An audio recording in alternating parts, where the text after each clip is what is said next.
জাতীয় থেকে আন্তর্জাতিক, প্রান্তিক জনপদ থেকে নগর, চারপাশে এই মুহূর্তে কোথায় কি ঘটছে তা নিয়ে আয়োজন এখন চারদিক। আপনার সঙ্গে আছি আমি হাসিব বিল্লাহ। দেশ গড়ার যে সুযোগ পাওয়া গেছে তা সর্বোচ্চ কাজে লাগাতে হবে বলে জানিয়েছেন অন্তর্বর্তী সরকারের প্রধান উপদেষ্টা ডক্টর মোহাম্মদ ইউনূস। প্রধান উপদেষ্টার কার্যালয়ে শিক্ষার্থীদের সঙ্গে এক অনুষ্ঠানে তিনি বলেন, বাংলাদেশকে এমনভাবে গড়তে হবে যাতে বিশ্বের সম্মানিত রাষ্ট্রের মর্যাদা পায়। আমরা নতুন বাংলাদেশের অফিস এটা করেছি। নতুন বাংলাদেশ গড়ার জন্য আমরা এখানে এসেছি, সেটা যেন সবাই মিলে আমরা করতে পারি। তোমরা যে ঢেউ উঠিয়েছ শুধু এখানকার মনে না, সারা দুনিয়ার বাংলাদেশিদের মনে এই ঢেউ উঠিয়েছ। তারাও যোগ দিতে চায়। যারা বাংলাদেশি নয়, অন্যান্য দেশের তরুণরা, তারা বলছে আমরাও দেখতে চাই, কারণ আমাদের দেশেও এরকম দরকার। কাজে এটা কোনো সীমাবদ্ধ নয় যে বাংলাদেশের মনের মধ্যে তোমরা একটা প্রচন্ড ঢেউ জাগিয়ে দিয়েছ, প্রচন্ড স্বপ্ন জাগিয়ে দিয়েছ, তোমরা সারা পৃথিবীর তরুণকে জাগিয়ে দিয়েছ। রাজনৈতিক স্থিতিশীলতা, টেকসই অর্থনীতি ও কার্যকরী নির্বাচন কমিশন গঠন সহ নানা সংস্কারে অন্তর্বর্তী সরকার কাজ করছে বলে জানিয়েছেন ধর্ম উপদেষ্টা আফম খালিদ হোসেন। সকালে রাজশাহীর দারুস সালাম কামিল মাদ্রাসায় মতবিনিময় সভায় প্রধান অতিথির বক্তব্যে তিনি কথা বলেন। এ সময় ধর্ম উপদেষ্টা আরও বলেন, বোরকা পরায় বিসিএস ভাইভা বোর্ড থেকে বাদ দেওয়া হয়েছে, অথচ পোশাকের পরিবর্তনের একই মানুষ সে ভাইভা দিতে পেরেছেন। ধর্ম উপদেষ্টা বলেন, বিপ্লব পরবর্তী সময়ে বিচ্ছিন্ন কিছু ঘটনা ঘটছে, তবে আইন হাতে তুলে নিলে প্রচলিত নিয়মে ব্যবস্থা নেওয়া হবে। এছাড়া তিনি বলেন, দুর্গা আনার জন্য ল অ্যান্ড অর্ডার সিচুয়েশনকে একটা স্থিতিশীল পর্যায়ে আনার, ডেভেলপ করার চেষ্টা চালাচ্ছি। সাস্টেইনেবল ইকোনমি, এটাকেও আমরা চেষ্টা চালাচ্ছি, আমাদের অর্থনীতির ভিত্তিটা যাতে মজবুত হয় এবং একটা পরিবেশ যদি কনজেনিয়াল অ্যাটমসফিয়ার যদি আমরা ফিরিয়ে আনতে পারি, আমরা নির্বাচন কমিশনকে পুনর্গঠিত করে একটা নির্বাচন দেব। জুলাই ও আগস্ট মাসে আন্দোলন, সরকার পতন এবং পরবর্তীতে দাবি আদায়ে নানা আন্দোলনের কারণে ব্যবসার ক্ষতি হয়েছে, যা আগামী কয়েক মাস অব্যাহত থাকবে বলে জানিয়েছে পারচেজিং ম্যানেজার্স ইন্ডেক্স পিএমআই। দুপুরে metropolitan chamber of commerce and industries এমসিসিআইয়ের পক্ষ থেকে আগস্ট মাসের পিএমআই প্রকাশের সময়ে কথা জানানো হয়। এমসিসিআই জানায়, জুলাই ও আগস্ট এই দুই মাসে বিএমআই সূচক 50 পয়েন্টের নিচে অবস্থান করছে, ফলে এই দুই মাসে ব্যবসা ছোট হয়েছে। এছাড়া গত 5 আগস্ট শেখ হাসিনা সরকার পতনের পর নানা ধরনের দাবি আদায়ে আন্দোলনের কারণে এ পর্যন্ত 5,000 কোটি টাকার বেশি ক্ষতি হয়েছে বলে ধারণা করা হচ্ছে। সেই সাথে পরিস্থিতি স্বাভাবিক হওয়ার পর ব্যবসা আগের অবস্থায় ফিরে আসতে আরও 2 থেকে 3 মাস সময় লাগবে বলে জানায় এমসিসিআই। তাই এই কাজ বন্ধ রেখে প্রতিষ্ঠান ভাঙচুর না করে দাবি আদায়ে কাঠামোগতভাবে আন্দোলন করার পরামর্শ দেন তারা।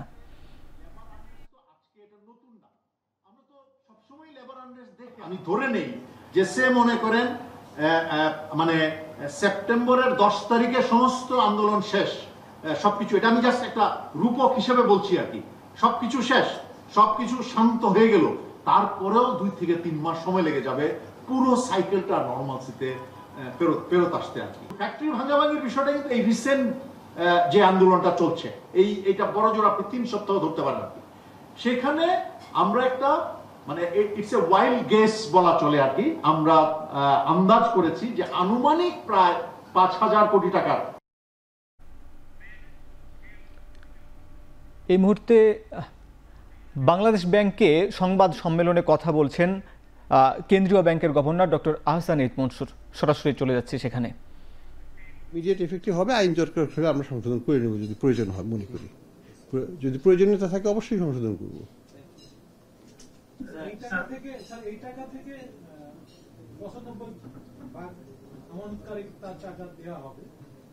তাহলে ওই বাকি 5% যে আমানতকারী আছে, এদের আমানত মোট আমানতের কত পার্সেন্ট স্যার?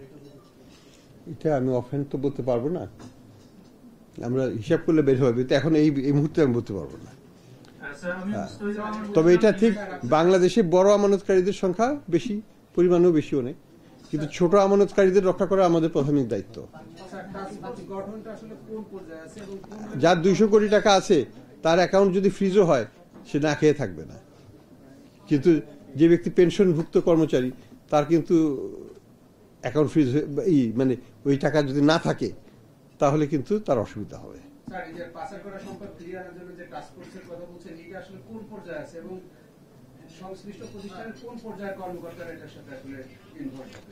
স্যার, আমি যদি একটু অ্যাড করি যে কোন টাস্ক ফোর্সের টিমটা তো করছেন, কোনটার কাজ স্পেসিফিক কি হবে? হ্যাঁ, আমরা তো বলছি 3টা টাস্ক ফোর্স হবে। একটা টাস্ক ফোর্স কাজ করবে ব্যাংকিং খাত নিয়ে, সবগুলো ব্যাংকের। এটা এখন 10টা দিয়ে আমরা করছি, সবচেয়ে দুর্বল 10টা দিয়ে, কিন্তু আলটিমেটলি সবগুলো ব্যাংকেরই কিন্তু রিভিউ, স্ট্রেংথেনিং, তাদের অডিট এগুলো সবই করতে হবে ইন ডিউ কোর্স। এগুলোকে আমরা ধাপে ধাপে করব। প্রথমে 10টা দিয়ে 12টা দিয়ে করলাম, তারপরে আরো 10-15টা অ্যাড করব, করতে করতে ওই 61টাই করবো, আমরা সবাইকেই করবো। এটা একটা। দ্বিতীয় নম্বর টাস্ক ফোর্সটা হচ্ছে strengthening of Bangladesh bank operations. আমাদেরও তো ল্যাপস হয়েছে, তাই না? বাংলাদেশ ব্যাংকেও তো তার ডিউ ডিলিজেন্স করতে পারে নাই, ফেলিয়ার হয়েছে। ভবিষ্যতে যাতে এটা না হয় সেই জন্য আমাদের নিজেদের মধ্যে ইন্টারনাল অর্গানাইজেশনের প্রয়োজন হবে। আমাদের স্ট্রেংথেনিং করতে হবে স্টাফ কোয়ালিটি, স্টাফ প্রসেস, যাতে এই ধরনের ঘটনার পুনরাবৃত্তি না হয়। আমাদের নজরদারিতা অবশ্যই আরো অনেক শক্তিশালী হতে হবে, ফোকাসড হতে হবে। এগুলো কিভাবে করা যায় সেটা নিয়ে সেকেন্ড টাস্ক ফোর্স। আর 3 নম্বরটা তো হচ্ছে অ্যাসেট রিকভারি। অ্যাসেট রিকভারির জন্য এটা বাংলাদেশ ব্যাংক, দুদক, সিআইডি, হোম মিনিস্ট্রি, তারপরে ফরেন মিনিস্ট্রি, বিদেশেও তো উদ্ধার করার কাজ করতে হবে, ফরেন মিনিস্ট্রি, এই ধরনের বিভিন্ন অর্গানাইজেশনের সাথে একসাথে কাজ করবার জন্য একটা টাস্ক ফোর্স করা হবে। তাদের উদ্দেশ্য ইন্টারন্যাশনাল অর্গানাইজেশনের সাথে তাদের কাজ করতে হবে। ওয়ার্ল্ড ব্যাংক আমাদের সাপোর্ট দিবে বলেছে, ব্রিটিশ গভর্নমেন্ট সাপোর্ট দিবে, ইউএস গভর্নমেন্ট সাপোর্ট দিবে। তো আমরা দেখব তাদের সাপোর্টের আসলে কথা আর কাজে এক কিনা। দেশের বাণিজ্যিক ব্যাংক থেকে নগদ টাকা তোলার সীমার উপর নিষেধাজ্ঞা তুলে নিয়েছে বাংলাদেশ ব্যাংক। এতে আজ থেকে ব্যাংকে যে কোনো অঙ্কের নগদ তুলতে পারছেন গ্রাহকরা। শনিবার কেন্দ্রীয় ব্যাংক থেকে নিষেধাজ্ঞা তুলে নেওয়া হয়। এর আগে গেল 5 সপ্তাহ নগদ টাকা তোলায় সীমানা বেঁধে দিয়েছিল বাংলাদেশ ব্যাংক। কারণ হিসাবে গণ অভ্যুত্থানের পর ব্যাংক পাড়ায় অস্থিরতা ও টাকা লেনদেনের নিরাপত্তার বিষয়টি জানায় কেন্দ্রীয় ব্যাংক। পুলিশের উপস্থিতি কম থাকায় ব্যাংকগুলোতে নিরাপত্তাহীনতায় ভোগে, ফলে ব্যাংক ও গ্রাহকদের নগদ অর্থ তোলায় নিষেধাজ্ঞা দেয় কেন্দ্রীয় ব্যাংক। প্রথম সপ্তাহে ব্যাংক থেকে চেকে 1 লাখ টাকা ও বুথ থেকে টাকা তোলার ক্ষেত্রে সীমানা বেঁধে দেয় ব্যাংকগুলো। গত সপ্তাহ পর্যন্ত পরিস্থিতি বিবেচনায় টাকার পরিমাণ 5 লাখ টাকা পর্যন্ত বাড়ানো হয়। এছাড়া ডিজিটাল লেনদেনে বরাবরের মতোই স্বাভাবিক থাকবে।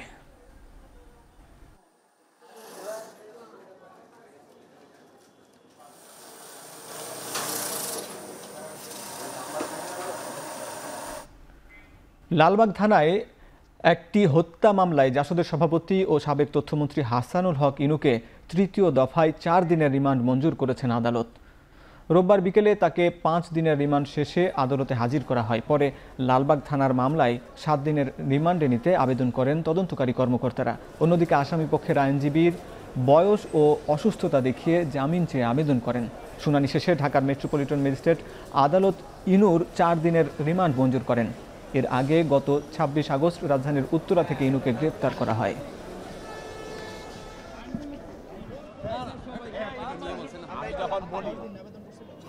লালবাগ থানার আবাসিক এরিয়া আজিমপুর।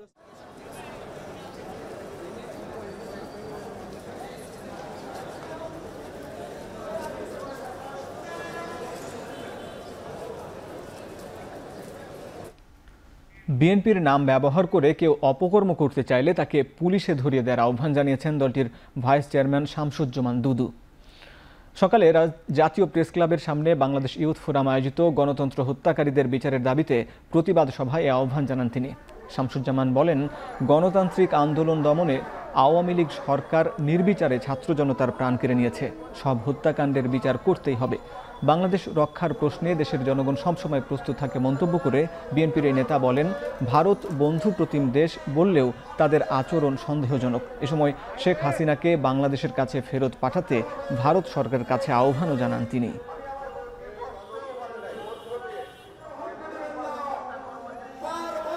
বেবি বিভিন্ন জায়গায় চাঁদাবাজি হচ্ছে, বিভিন্ন জায়গায় লুটপাট এবং দখলের ব্যাপার হচ্ছে। বিএনপির পক্ষ থেকে আমাদের চেয়ারপারসন, অ্যাক্টিং চেয়ারপারসন জনাব তারেক রহমান স্পষ্ট করে বলেছেন, এই ধরনের ঘটনা যেখানে দেখা যাবে তাকে ধরে পুলিশের কাছে দিতে হবে।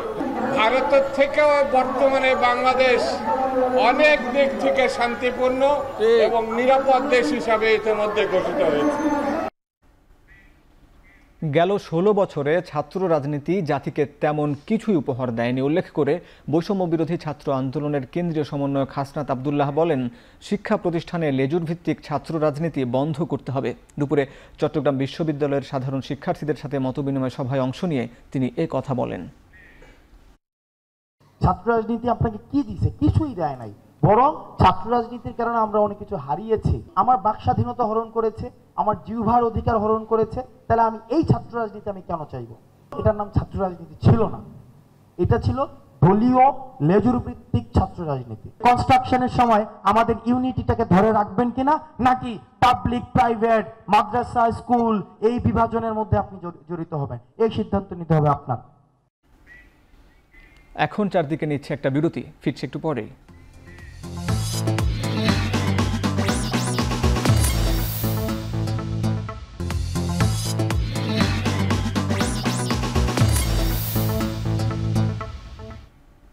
বিরতির পর ফিরে এলাম, দেখছেন এখন চারদিক।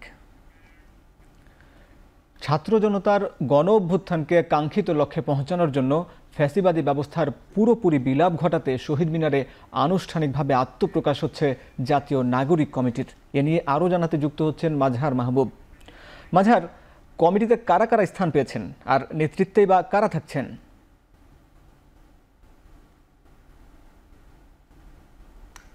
সংহতি, প্রতিরোধ এবং ঐক্য এই মূল মন্ত্রে কিন্তু আজকে জাতীয় নাগরিক কমিটি গঠন করা হয়েছে। অর্থাৎ তারা বলছে যে গণ অভ্যুত্থান পরবর্তী দেশ পুনর্গঠনে রাষ্ট্রকে যে প্রেশারাইজ করা, সেই জায়গা থেকে যে রাজনৈতিক রাজনৈতিক যে বাস্তবায়ন, যেই প্রেশারাইজের মাধ্যমে সেই লক্ষ্যেই কিন্তু আজকে এই কমিটি গঠন করা হয়েছে। এবং মূলত তাদের যে গণ অভ্যুত্থান পরবর্তী যেই ছাত্র জনতার যেই বর্তমানের রাজনীতির জাতীয় ইস্যুতে যে সংশ্লিষ্টতা, এই সংশ্লিষ্টতাকে ধরে রেখে রাষ্ট্র পুনর্গঠনের যে প্রক্রিয়া, সেই প্রক্রিয়া বাস্তবায়ন করার জন্য যেই সরকারি ক্ষমতায় থাকে তাদেরকে প্রেশারাইজ করার মাধ্যমে যেই ধরনের কার্যকলাপ পরিচালনা করা হবে, রাষ্ট্রের একদম নীতি নির্ধারণী পর্যায় থেকে শুরু করে একদম মাঠ পর্যায় পর্যন্ত সেই প্রেশারাইজের কাজ কিন্তু এই নাগরিক কমিটি করবে। এবং যার মূল স্লোগানই হচ্ছে সংহতি, প্রতিরোধ এবং পুনর্গঠন। অর্থাৎ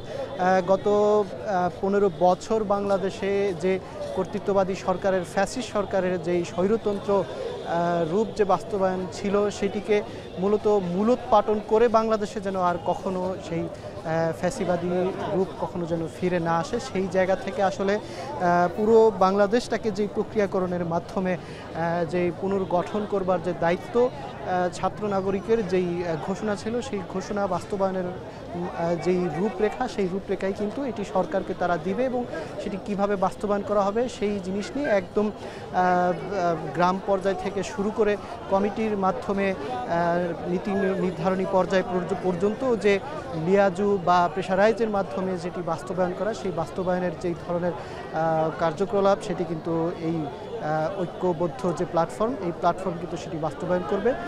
বলতে হয় যে ইরান বিপ্লব থেকে শুরু করে বাংলাদেশে ৭১ পরবর্তী যে রক্ষী বাহিনী কে আসলে সফল হয় এই নাগরিক কমিটি, সেটি কিন্তু আসলে এখন দেখার বিষয়। হাসিব।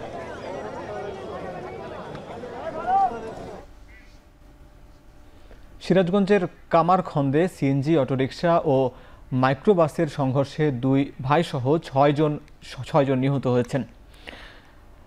প্রত্যক্ষদর্শীরা জানান, ঘটনার পর সিএনজি অটোরিকশাটি দুমড়ে মুচড়ে যায়। ঘটনাস্থলে প্রাণ হারান ভেতরে থাকা 2 ভাইসহ 3 জন।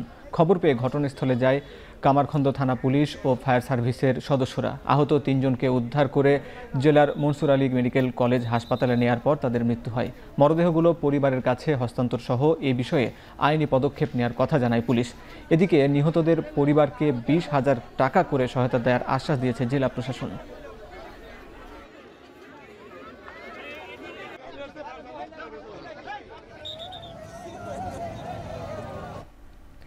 ফরেন সার্ভিস একাডেমিতে কথা বলছেন প্রধান উপদেষ্টার বিশেষ সহকারী মাহফুজ আলম। সরাসরি যুক্ত হচ্ছে সেখানে। ব্যক্ত করা হচ্ছে বিভিন্ন কয়েকজন উপদেষ্টা এটা নিয়ে বলেছেন, আমরা নিজেরাও বলছি, অনেকেই বলার চেষ্টা করছেন। ফলত এখানে সরকারের অবস্থান অনেক দিন আগে থেকেই স্পষ্ট। বলেন আপনার পরিচয়।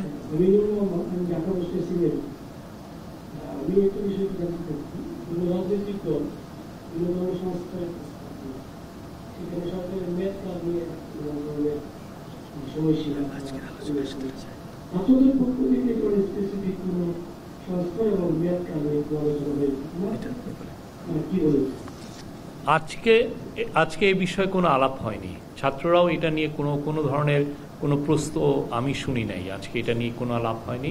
এটা তো আগে যখন পলিটিক্যাল পার্টিগুলো চিফ অ্যাডভাইজার এবং অন্যান্য অ্যাডভাইজারের সাথে কথা বলেছেন তখন এই বিষয়গুলো কিছুটা এসছে। তো আজকের ছাত্রদের সাথে যারা এই জুলাই আগস্ট এই গণ অভ্যুত্থানের সামনের সম্মুখভাগের যোদ্ধা সমন্বয়কারী ছিলেন, তাদের সাথে 150 জনের সাথে খুবই খোলামেলা আলাপ হয়েছে, কিন্তু পুরো 2 ঘন্টার অনুষ্ঠানে এই বিষয়ে কোনো আলাপ হয়নি।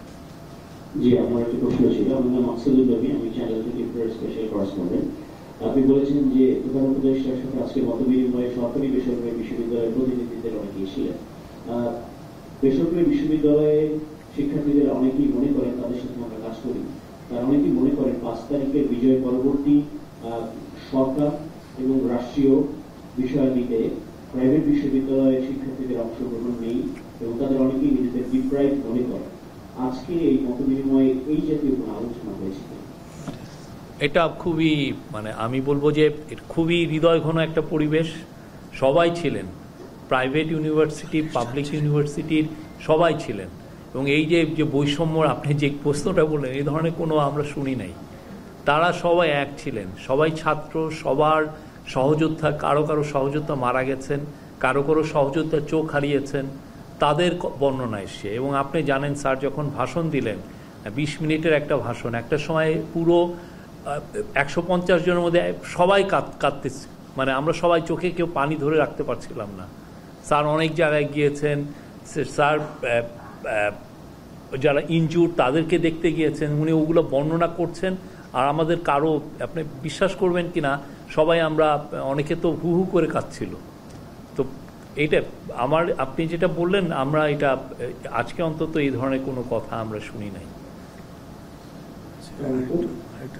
আরেকটা জাস্ট ক্লারিফিকেশন দিই, যেহেতু আমি আয়োজনের সাথে ছিলাম, আজকের এই প্রোগ্রামটাতে বেসিক্যালি আপনারা যদি খোঁজ দেন, হাসনাত, সার্জিস সহ শুরু করে যারা একটু যাদেরকে চিনেন আপনারা, ওদের অধিকাংশই ছিল না। ওরা দেশব্যাপী একটা সফরে আছে, বরং ছিল যারা এতদিন কোনো না কোনো ফরম্যাটে এই যে আপনি যেটা বলতেছিলেন ডিপ্রাইভ ফিল করতেছিল অথবা এক্সক্লুডেড ফিল করতেছিল, ওরাই মূলত আজকে ওদের অধিকাংশকে আজকে অ্যাকোমোডেট করার চেষ্টা করা হয়েছে। এবং আমরা আজকে ওদেরকেও বলছি যে পুরা বাংলাদেশে আরও যারা মনে করতেছে যে যাদেরকে সিদ্ধান্ত গ্রহণ অথবা অংশগ্রহণের জায়গায় যাদেরকে একত্রিত করা যাচ্ছে না, অ্যাকোমোডেটেড করা যাচ্ছে না, তাদেরকেও আমরা ধীরে ধীরে আহ্বান করব, তারাও যাতে সার্বিকভাবে এই সরকারের সাথে সহযোগিতামূলক এবং একটা অ্যাকাউন্টেবিলিটির জায়গা থেকে, একটা সম্পর্ক জায়গা থেকে কাজ করবে।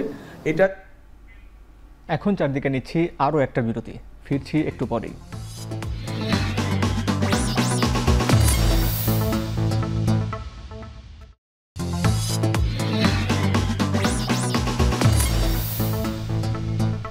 বিরতির পর ফিরে এলাম, দেখছেন এখন চারদিক। জাতীয় সঙ্গীত পরিবর্তন নিয়ে সাবেক সেনা কর্মকর্তা ব্রিগেডিয়ার জেনারেল আবদুল্লাহিল আমান আজমির বক্তব্য তার ব্যক্তিগত মত বলে মন্তব্য করেছেন জামাত ইসলামের সেক্রেটারি জেনারেল অধ্যাপক মিয়া গোলাম পরোয়ার। দুপুরে রংপুরের বৈষম্য বিরোধী ছাত্র জনতার আন্দোলনে নিহত শহীদ পরিবারের সাথে সাক্ষাৎ শেষে কথা বলেন তিনি। ব্রিগেডিয়ার আজমি যা বলেছে এটা তার ব্যক্তিগত বক্তব্য। এ ব্যাপারে তিনি কোনো দলের সদস্য না হওয়ার কারণে এ ব্যাপারে ব্যাখ্যা বা দায়টাও দলের নয়। অন্তর্বর্তীকালীন এই সরকার সমস্ত সংস্কার কাজ করতে গেলে কিন্তু অনেক লম্বা সময় চলে যাবে। আমরা বলছি যে সব সংস্কার যদি সম্ভব নাও হয়, অন্তত নিরপেক্ষ নির্বাচনটা করতে যেখানে যেখানে হাত দিতে হয়, এটা এখন আমাদের ফার্স্ট চ্যালেঞ্জ। এই সংস্কারগুলো ওনারা করুন এবং একটা নির্বাচনের পরিবেশ তৈরি করুন। শেষ করছি এখন চারদিক। সঙ্গে থাকার জন্য ধন্যবাদ।